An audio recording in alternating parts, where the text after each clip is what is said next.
আসসালামু আলাইকুম। রাজনীতি জনগণের জন্য, জনগণের কল্যাণের জন্য রাজনীতি। কিন্তু জনগণের কল্যাণটা যদি হয় মৃত্যুর মধ্য দিয়ে, তাহলে সেটা কেমন কল্যাণ?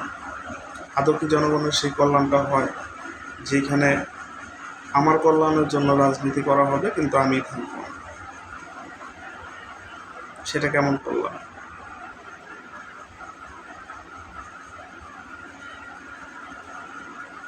এসব জিনিস কখনো কি রাজনীতিবিদদের মনে প্রশ্ন আসে? সকাল থেকে দেখলাম তিনটা আলোচিত। একটা হচ্ছে ঢাকা সিটিতে পাথর মেরে তার উপরে যে মানুষটাকে মারা হচ্ছে তার বুকের উপরে নৃত্য প্রদর্শন। কে কোন দলের কি আসল বিষয় এগুলো বলতে চাই না। ব্যক্তির অন্যায় সেটা দলের অন্যায় না। দলের অন্যায় দলের অন্যায়। ব্যক্তি ভুল করতে পারে, ব্যক্তির বিচার হতে পারে।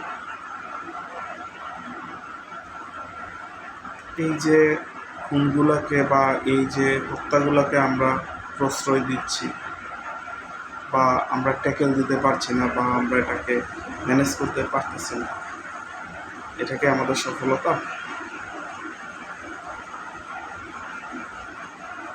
প্রকাশ্যে ঢাকা সিটিতে প্রকাশ্যে এই ধরনের ঘটনা আজকে প্রথম না, এর আগেও বহুবার ঘটছে। কেন? কে নিবে এটা? ঘটনা প্রকাশ্যে আসবে কেন? এই ধরনের ঘটনা আপনার সাথে আমার মতবিরোধ থাকতে পারে, ডিবেট থাকতে পারে, সেটা ভিন্ন জায়গায়। কথা বলেন, তাই বললে মেরেই ফেলতে হবে? একটা মানুষের সাথে কয়টা জীবন জড়িত থাকে? আমরা কি একক না সামাজিক? কোনটা? আমরা কোন সামাজিকতার ভিতর দিয়ে বাস করতেছি? প্রকাশ্যে দিবালোকে আমরা হত্যা করতেছি। আসলে আমাদের যতই বলি আমরা স্বাধীনতা কোথায়?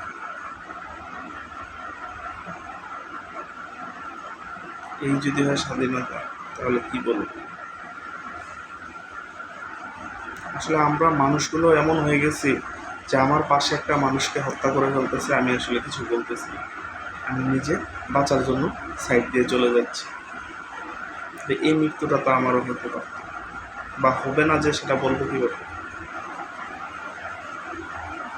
তারপরে দেখলাম মসজিদের ইমাম, ওনাকে কুপিয়ে হত্যা।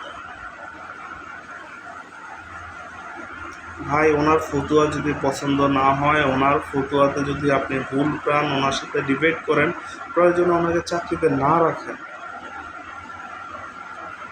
প্রয়োজনে ওনাকে মসজিদের ইমাম হিসেবে না রাখেন, বাট ওনাকে হত্যা করতে হবে, এটা কোন আইনে আছে?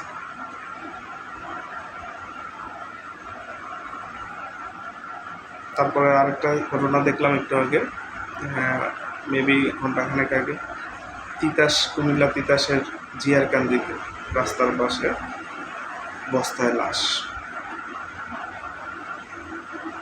কী ধরনের লাশ, কী আসে বলবো না, লাশ শব্দটা একদম লাশ।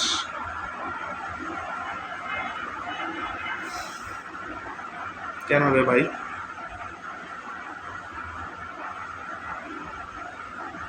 এরকম চললে তো আর এরকমভাবে একটা দুটা লাশ পড়ার দরকার নেই, সব গণহারে সবাইকে মেরে ফেলে।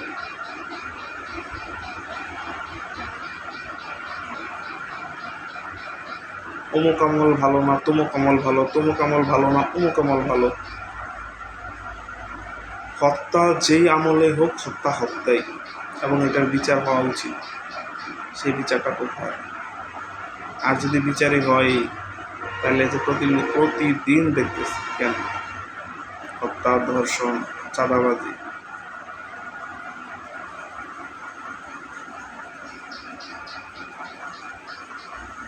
এভাবে চলবে সমাজ? চলুক। তাহলে আমরা দেখি এই সমাজে কতদিন আমি আপনি থাকি।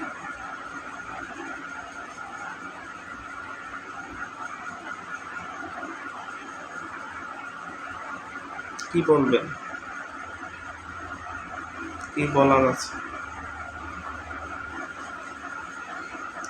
মৃত্যুর যে একটা মানুষের যে মারা গেছে সেটা কি অস্বীকার করতে পারবো? কিভাবে গেছে, কখন গেছে, কোথায় হয়েছে, কে দায়ী, কে ষড়যন্ত্রকারী, এগুলো পরে। আগে যে হত্যা হয়েছে তার বিচারটা বলে। পক্ষে বিপক্ষে অনেক মত আসবে, কিন্তু হত্যাকারী বা যে লোকটা মারা গেলেন বা যে লোকটাকে হত্যা করা হয়েছে তাকে কিন্তু আর পাওয়া যাবে না। হয়তো তার বাসায় তার ওয়াইফ আছে, তার বাবা মা আছে, তার সন্তান আছে, অধীর আগ্রহে বসে আছে। কখন বাবা আসবে, স্ত্রী ওয়েট করতেছে কখন হাজব্যান্ড আসবে, বাবা মা ওয়েট করতেছে কখন সন্তান আসবে, সেই সন্তান আর ঘরে আসবে। তাহলে কি দাঁড়ালো হিসাবটা? আসলে কি ব্যক্তিকে হত্যা করে শুধু ব্যক্তির ক্ষতিগ্রস্ত হয়েছে, না পুরো একটা পরিবার, পুরো একটি সমাজ, পুরো একটি দেশ ক্ষতিগ্রস্ত হচ্ছে? এর শেষ কোথায় আমরা জানি না। এর শেষ কোথায় সত্যি আমরা জানি না। দয়া করে এসব বন্ধ করেন, হাত জোর করতেছি, এগুলো বন্ধ করেন, আর করবেন না। দয়া করে এগুলো বন্ধ করেন। এসব ঠিক আছে। আল্লাহ হাফেজ।